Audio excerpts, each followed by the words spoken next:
Bismillahirrahmanirrahim. Assalamualaikum warahmatullahi wabarakatuh. Waalaikumsalam. Oke, sebelumnya izinkan Teteh memperkenalkan diri terlebih dahulu. Perkenalkan, nama saya Nazul Falsabila. Teteh kuliah di Universitas Muhammadiyah Tasikmalaya, jurusan Bimbingan dan Konseling di semester 6. Kebetulan kan udah dikontrak ya sebelumnya, kita udah kenal isi intake info yang kemarin, terus udah dikasih tahu juga sama Akang pengurusnya, ya seperti apa. Oke, sebelumnya apakah ada ingin ditanyakan dulu? Enggak, sekali. Di sini juga Teteh mau nanya, gimana kabar hari ini? Alhamdulillah. Alhamdulillah. Kegiatannya kayak gimana? Sampai ngapain aja kalau sampai Main. Oke, main. Tadi ada kegiatan yang ini? Ada. Oh ya, lagi ada kegiatan. Rupanya bawa dulu ke sini nggak apa-apa? Nggak apa-apa. Maaf ya. Oke. Baik, sebelumnya apakah kamu udah melakukan konseling apa belum? Udah. Dulu udah pernah melakukan konseling gitu? Udah sama siapa? Sama teh Putri. Untas juga memberikan dari luar? Ya. Oke. Terus apakah kamu tahu konseling itu apa? Belum. Oke. Tapi izin menjelaskan dulu apa itu konseling. Konseling itu adalah sebuah bentuk bantuan dari seorang konselor untuk kliennya, yang dimana untuk memecahkan masalah atau menjadi jauh lebih baik gitu ya. Konselornya Teteh, kliennya kamu gitu. Oke. Di sini juga ada 3 asas, yang dimana asas kerahasiaan, keterbukaan, dan kesukarelaan.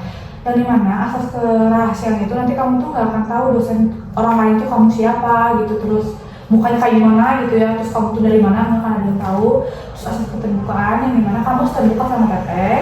Teteh juga bisa, Teteh bisa membantu kamu jauh, maksudnya berjalan dengan baik gitu di sesi konselingnya. Terus asas kesukarelaan, yang dimana apakah kamu di sini kepaksa datang sini? Nggak ikhlas kan? Ikhlas sekali. Makasih sebelumnya sudah mau datang ke sini juga gitu dengan ikhlas, gak terpaksa.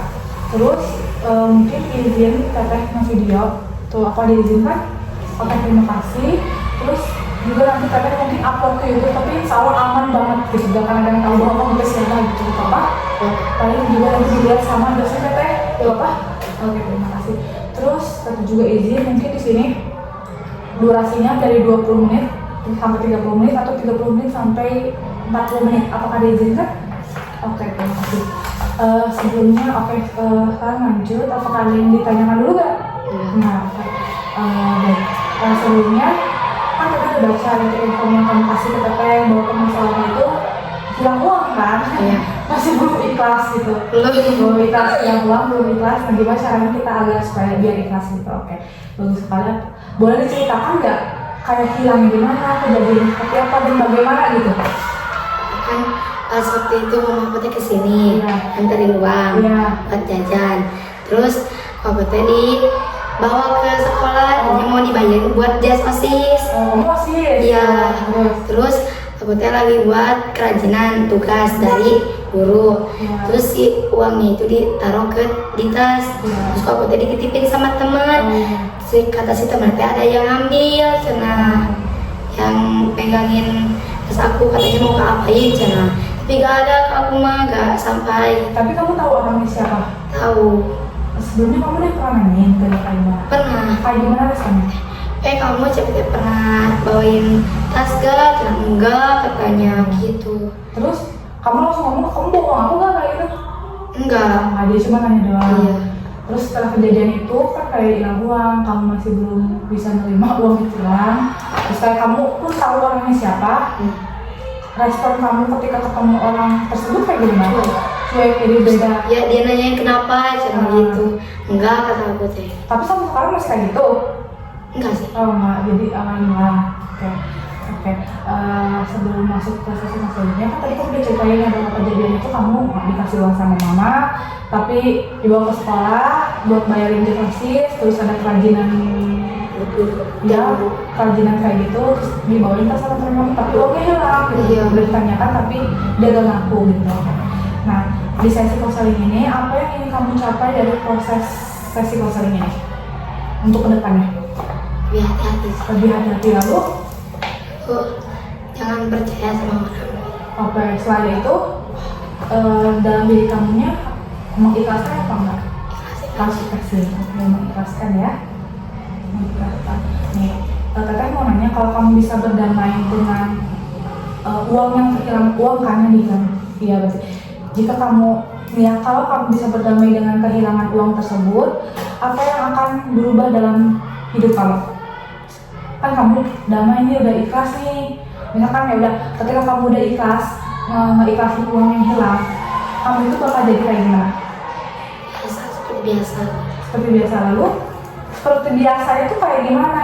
Kayak ya udahlah teh, ikhlasin terus temenan lagi, kayak semangat lah, lebih semangat, gak apa-apa gitu. Oh jadi bisa lebih biasa karena ada teman yang mengambil mungkin tuh bisa mengikhlaskan uang yang sudah hilang gitu ya. Oke, bagus sekali. Jadi kan kalau misalkan kamu udah memaafkan, bisa mengikhlaskan, kamu itu bisa ya udah mengikhlaskan uang yang sudah tiada, lalu kamu pun bisa berteman lagi dengan teman tersebut. Jadi kan agak cuek, agak canggung mungkin ya jadi. Oke, bagus sekali jadi jangan canggung. Terus apa tanda bahwa kamu sudah ini? Apa tandanya kalau kamu itu sudah bisa mengikhlaskan dan merasakan lebih tenang gitu uangnya hilang? Tandanya itu kalau kamu udah ikhlas nih kayak gimana? Gak keinget gitu. Oke, gak keinget gitu ya? Iya. Gak keinget sama kejadiannya mungkin jadinya gitu. Oke. Bagaimana kamu ingin melihat diri kamu sendiri setelah melewati pengalaman ini? Jadi kan kamu udah mengalami hilang uang, terus kamu tuh kayak gimana? Nih, kan kamu udah hilang uang kan, terus kayak setelah hilang uang itu kan kamu harus mengikhlaskan, setelah mengikhlaskan kamu harus kayak gimana gitu? Terus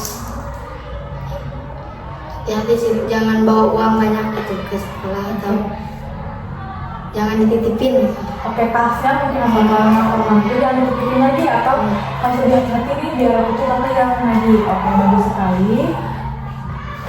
Di sini Teteh minta kamu buat tutup mata. Oke, tutup mata, tarik nafas, keluarkan. Sekali lagi, tarik nafas, keluarkan. Bagus sekali. Cari tempat kamu yang paling nyaman, enak gitu. Oke, udah? Oke.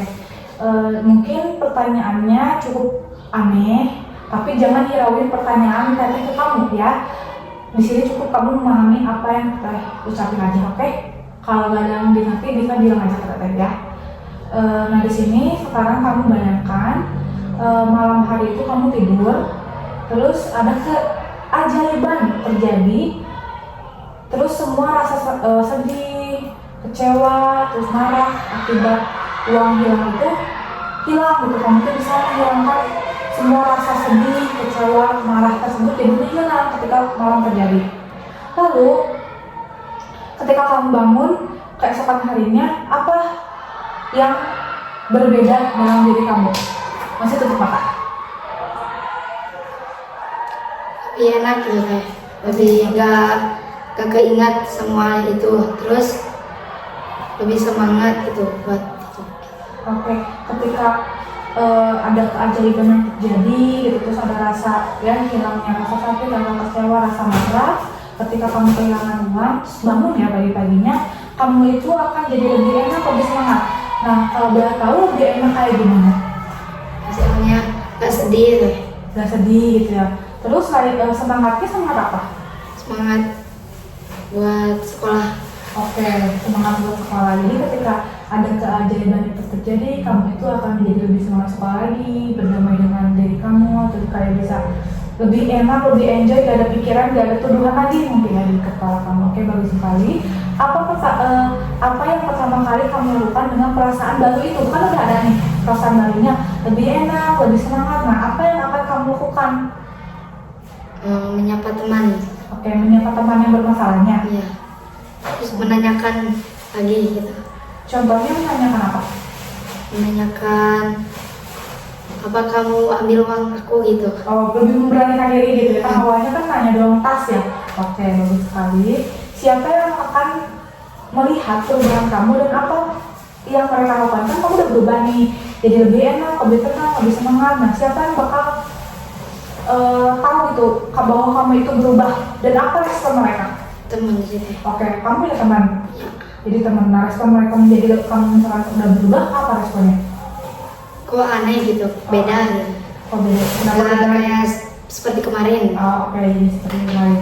Lalu, apa yang kamu rasakan dalam tubuh kamu dan pikiran kamu saat kamu tahu bahwa kamu tuh sudah bebas, sudah gak ada beban, gak ada pikiran negatif, gak ada apa namanya, gak ada tuduhan lagi. Nah, apa yang ada pada diri kamu? Apa ya? Apa ya? Bingung deh. Oke, diulang lagi ya. Apa yang kamu rasakan di dalam diri kamu atau dalam tubuh kamu dan pikiran kamu saat kamu itu sudah merasa plong gitu? Ikhlasin sih, ya biarin aja gitu. Oke, kamu itu ketika kamu sudah merasakan yang kamu rasakan di dalam tubuh kamu dan pikiran kamu tuh merasa ikhlas, enak, mungkinnya gak ada yang ganjel gitu ya. Oke, bagus sekali. Sekarang boleh dibuka matanya. Oke, bagus sekali. Lalu Teteh mau nanya, coba kamu ceritain secara merinci bagaimana hari kamu ketika kamu itu sudah bisa mengikhlaskan sepenuhnya.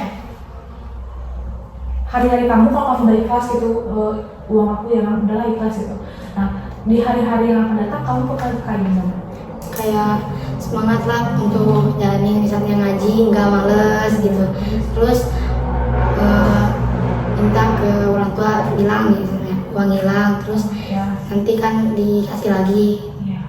Oh jadi ketika apa ya hari kamu ketika kamu sudah mengikhlaskan uang yang sudah hilang itu kamu bisa menjadi semangat mengaji, semangat sekolah, terus bilang ya berani bilang kalau uang itu hilang. Oke, bagus sekali. Lalu apa yang ada di pikiran kamu saat mengingat kejadian kehilangan itu dalam versi kamu yang sudah berdamai? Kamu kan kehilangan uang, tapi kamu posisinya udah damai. Apa yang ada di pikiran kamu? Biarin aja sih. Biarin aja. Ikhlas. Kenapa kamu bisa memikirkan biarin aja sudah ikhlas? Karena ya kan dulu yang dulu gak apa-apa lah. Oh ya udah yang dulu mah yang dulu aja ya. Jadi saya mengikhlaskan apa yang sudah terjadi. Oke, bagus sekali. Lalu di sini apa yang kamu lakukan secara berbeda dari sekarang? Kan kamu tuh udah mulai ikhlas. Nah, apa yang kamu lakukan? Ke temennya gitu ya. Ke temennya ya nyapa bareng-bareng lagi jajan misalnya. Oke, menyapa gitu ya, bareng-bareng lagi dan bisa jajan bareng mungkin ya. Jadi kalau istirahat tuh bareng-bareng lagi. Iya. Gak ada rasa canggung mungkin ya di dalam diri kamu. Oke, bagus sekali. Di sini Teteh mau nanya lagi.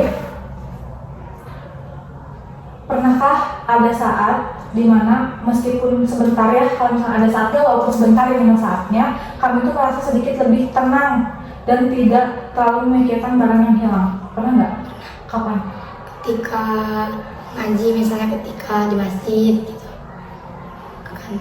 Oke, ketika mengaji di masjid atau melakukan kegiatan di panti, jadi itu tuh menghilangkan pikiran kamu. Oke, bagus sekali. Apa yang membuat saat itu kamu kan beda ya, nggak mikirin uang hilang sama siapa ya gitu kan? Apa yang dirasain ketika kamu udah mikirin masalah? Ya lebih enteng gitu. Lebih enteng-entengnya kan gimana? Kayak gak kepikiran terus gitu, gak mikirin itu mulu gitu, jadi mikirin yang lain aja. Oke, jadi ketika kamu itu gak memikirkan hal yang memikirkan uang yang hilang, kamu itu jadi lebih gak ada beban ya? Hilang bebannya lebih enteng dan lebih enak gitu. Oke, bagus sekali. Lalu apa yang kamu lakukan atau pikiran saat itu yang membuat kamu meredakan perasaan kecewa?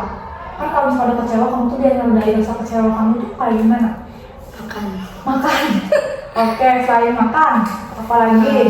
Cerita gitu. Cerita. Lalu cerita sama, kalau buat tahu ceritanya sama siapa? Teman di sini. Sama ketua kobong misalnya, kakak kelas. Oh, jadi di sini tuh ada ketua kobongnya. Ada. Maksudnya tuh kayak misalnya kobong, terus ada kelas kelasnya. Ada misalnya SMA yang udah. Oh, kayak Rani tadi. Iya. Oh, jadi kayak Rani terus jadi ketua kobong gitu. Kamu suka cerita juga gitu. Contohnya yang kayak Rani. Oke. Ketika kamu cerita sama teman atau kakak kelas yang di dalam kobong tersebut, apa respon dia? Ya sabar aja, jangan biarin. Oke. Selain menceritakan uang atau apa, kamu sih suka cerita tentang cinta atau apa? Tapi ke orang yang sama? Enggak sih, beda. Oh, beda-beda. Oke. Jadi ada teman cerita ya, jadi biar bisa membantu kamu dalam proses pembaikan, mengikhlaskan mungkin atau cerita hal yang lain gitu. Oke, bagus sekali. Nah, di sini kalau diskalakan dari 0 sampai 10 yang dimana itu Yang 0 itu berarti kamu sangat terpukul, terus kayak masih gak ikhlas gitu sama uang hilang. Kalau 10 berarti kamu tuh sudah benar-benar mengikhlaskan uang yang sudah hilang. Nah, kamu itu berada di skala berapa? Masih di angka 0, lu di kelas, oke. 0, bentar ya, kita izin nulis ya. 0, oke. Apa yang membuat kamu berada di angka 0 itu? Misalnya uang yang mau dibayar sama Yas itu gak kebayar. Oh, jadinya nggak kebayar gak Iya. ikhlas gitu. Terus kenapa kamu memilih angka rendah juga kan? 0 tuh maksudnya rendah. Selain gak ikhlas apa? Ya bayaran juga nggak kebayar semua, kan masih banyak bayaran, terus uang itu malah hilang, terus kan nggak jajan nggak apa-apa gitu. Oh, jadi kamu harus mengganti dengan uang jajan mungkin ya? Oke. Terus apa satu hal kecil yang bisa kamu lakukan agar bisa naik ke angka berikutnya? Dari 0 mungkin jadi angka 2 ke angka 3 atau angka berapa biar angkanya naik? Apa yang kamu lakukan? Cerita sama orang tua, Selain cerita, terus bilang sama pengurus atau apa gitu. oke. Biar apa yang naik jadi bilang ya sama pengurus atau sama orang tua cerita gitu dalam keadaan. Oke, sudah bagus sekali. Lalu boleh ceritakan lagi gak ketika kan hilang uang nih, terus di hari-harinya kamu kayak gimana? Sedih, Sedih. Terus di sekolahnya atau di kobongnya kayak gimana? uangnya diem, Iya, nggak ngapa-ngapain. enggak, palingan nyuci kalau ada cucian. Tapi ngobrol gak sama Kadang teman kobong? Kadang juga. Jadi kalau lagi sedih mah jarang kayak. oh, kalau lagi sedih mah jadinya jarang ngobrol gitu. Di sekolah pun sama. Sama Kalau di sekolah kan punya teman dekat. Siapa namanya? Resya, Resia sama kobong juga atau beda kok. tapi di panti juga? Iya. Jadi sama-sama di panti, kamu punya teman dekat, tapi di sekolah sekelas gak?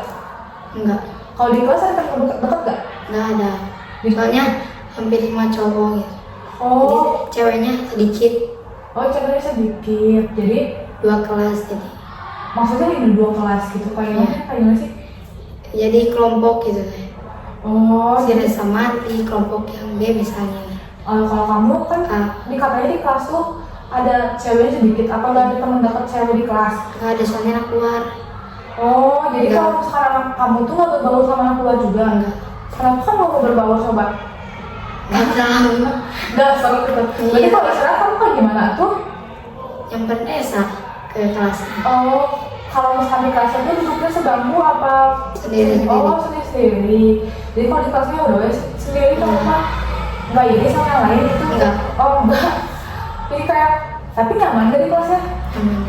Kadang Tapi kadang mah ada yang bully laki-laki. Oh, lagi gimana? Misalnya masalah nilai, misalnya PPJOK besaran aku, terus dikatain misalnya sombong padahal gak ngomong apa. Jadi, kenapa bisa tahu itu nilainya gede? Kan diumumin sama gurunya. Oh, jadi ketahuan dari kamu Iya. gitu. Terus respon kamu ketika diejek atau diheriak gitu ya sama teman-teman gimana? Diem atau Iya, apa gitu? ngelawan tapi sedikit ya misalnya. Ngeheriak gitu sebenarnya, oke. Jadi nggak ada di kelas mah kamu nggak punya teman. Enggak. Jadi kalau istirahat sama Resya ke kelas B gitu. Oh, jadi kalau pulang bareng Resya juga apa gimana? Terus sama Resya. Oke, pulang juga sama Resya. Jadi oke, mungkin itu udah kelihatan bahwa di kelasnya ya ini ya, maksudnya ya berbaur tapi nggak deket-deket banget mungkin ya sama teman geng-gengan nggak? Enggak sih. Beda ya, yang lainnya mah geng-gengan gitu kan. Kalau kamu nggak geng-gengan nggak? Oh nggak, jadi ya udah jadi sendiri apa gimana sih? Iya. Oh. Kayak berdua gitu temennya. Oh, kalau kamu sendiri begitu atau Iya, kalau kalau sama kelas. siapa gitu? Iya. Oh, oke, mungkin yang udah kamu ceritain itu jadi yang tadi ya, ketika uang hilang jadi nggak mau berbaur gitu ya, di sekolah itu jadi kurang semangat gitu. Oke. Nah, di sini dari semua yang sudah kamu ceritain tadi gitu ya, hari ini juga yang saya lihat kan kamu tuh adalah orang yang mungkin bisa gitu ya buat mengikhlaskan uang hilang gitu ya, bahwa harus jangan memikirkan masa lalu juga, kata kamu biar ya udah yang lalu mah biarlah berlalu kayak lagu ya. Nah, terus di sini juga Tete yakin gitu ya bahwa kamu tuh bisa melakukan prosesnya gitu, walaupun lupa masih ada rasa duh gak ikhlas nih uangnya hilang gede, tapi kayak gimana lagi orang gak ada yang mau ngaku dan kita juga nggak bisa memaksakan orang untuk ngaku, untuk minta maaf ke kita juga gitu ya. Oke. Di sini juga kamu udah kelihatan ya gitu, bisa bisa mau mengikhlaskan tapi masih ragu sebenarnya gitu. Terus apa pesan yang ingin kamu sampaikan ke diri kamu sendiri untuk tetap semangat? Apa? Ya buat diri sendiri ya biar kita tetap semangat kayak gimana ya gitu. Jadi sama teman misalnya baikan, terus lebih berbaur lah. Lebih berbaur. Lebih berbaur. Terus kalimat yang bakal kamu bawa nanti gitu ya, mau pulang atau nanti, biar kamu tuh jadi pengingat kalimatnya deh. Nah, bahwa kamu tuh sedang menuju pemulihan dan kedamaian. Kalimat apa yang bakal kamu terapkan di diri kamu? Biar kamu tuh bisa mengikhlaskan uang yang hilang. Apa sih? Gak apa-apa. Gak apa-apain sih ya. Ya gak apa-apa. Kalau gak apa-apa itu artinya apa sih? Biar gak apa-apa itu apa sih gitu? Kayak jadi misalnya biarin gak apa-apa lah. Gitu, gimana ya? Iya gak apa-apa lah yang dulu di rumah gitu. Oke. Terus kali mungkin sesi konseling ini bakal beres di sesi satu ini. Sebelum sesi konseling ini beres, katanya mau ngasih tugas di mana nanti kamu menceritakan kegiatan sehari-harinya ya dari Senin sampai Minggu yang akan datang. Nanti katanya minta nanti kita baca gitu kejadian apa yang akan kamu lakuin, kejadian apa yang kamu rasain, perasaan apa yang kamu rasain gitu, nanti kita baca gitu. Oke. Ada yang ditanya? Mungkin sesi konseling ini beres, dicukupkan, kita ketemu